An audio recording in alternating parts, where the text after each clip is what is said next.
নমস্কার বন্ধুরা, আপনি কি পশ্চিমবঙ্গে ছোট ব্যবসা করেন বা ব্যবসা করার জন্য পরিকল্পনা করছেন কিন্তু টাকার জন্য এগোতে পারছেন না? তাহলে আজকের ভিডিওটি শুধুমাত্র আপনার জন্য। কারণ পশ্চিমবঙ্গ সরকার ক্ষুদ্র, অতি ক্ষুদ্র এবং মাঝারি শিল্পের সঙ্গে যুক্ত উদ্যোক্তাদের জন্য চালু করেছে উদ্যম ক্রেডিট কার্ড নামে একটি প্রকল্প।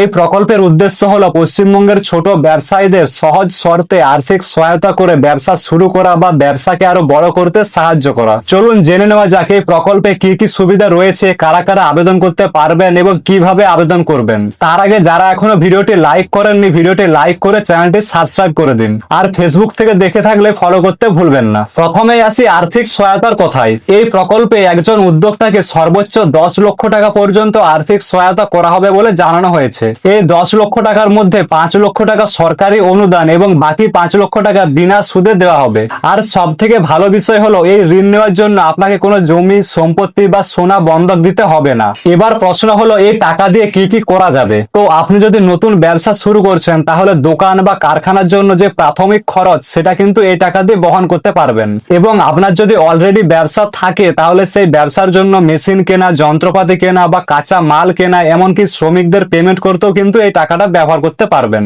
এবার আসি এই প্রকল্পে কারা কারা আবেদন করতে পারবেন। তো প্রথম শর্ত, আপনাকে অবশ্যই পশ্চিমবঙ্গের স্থায়ী বাসিন্দা হতে হবে। দ্বিতীয়ত, আপনার ব্যবসা কিন্তু পশ্চিমবঙ্গের মধ্যেই হতে হবে। এবং তৃতীয়ত, আপনার কিন্তু উদ্যম রেজিস্ট্রেশন থাকতে হবে। যদি এখনো উদ্যম রেজিস্ট্রেশন না করে থাকেন তাহলে আগে সেটা করে নিন। এবার জেনে নেওয়া যাক আবেদন করতে কি কি ডকুমেন্টস লাগবে। প্রথমত Aadhaar card, voter card, PAN card, ব্যাংকের account, Udyam registration, trade licence বা বিদ্যুতের বিলের কাগজ। এখন প্রশ্ন, আবেদন করবেন কিভাবে? আবেদন পদ্ধতি কিন্তু আপনাদের পুরোপুরি অনলাইনে করতে হবে। প্রথমে আপনাদের সরকারি ওয়েবসাইটে গিয়ে ফোন নাম্বার এবং প্রয়োজনীয় তথ্য দিয়ে রেজিস্টার করতে হবে। তারপর আপনার ব্যক্তিগত তথ্য এবং আপনি যে ব্যবসা করবেন তার ডকুমেন্ট সেখানে আপলোড দিতে হবে। আবেদনপত্র জমা দেওয়ার পর সরকারি আধিকারিক সেগুলো যাচাই করবে এবং সবকিছু যদি ঠিক থাকে তাহলে পরবর্তী পদক্ষেপ নেওয়া হবে। আপনি যদি ছোট ব্যবসায়ী হন বা ব্যবসা শুরু করতে চাইছেন তাহলে এই প্রকল্প আপনার অবশ্যই উপকারে আসবে।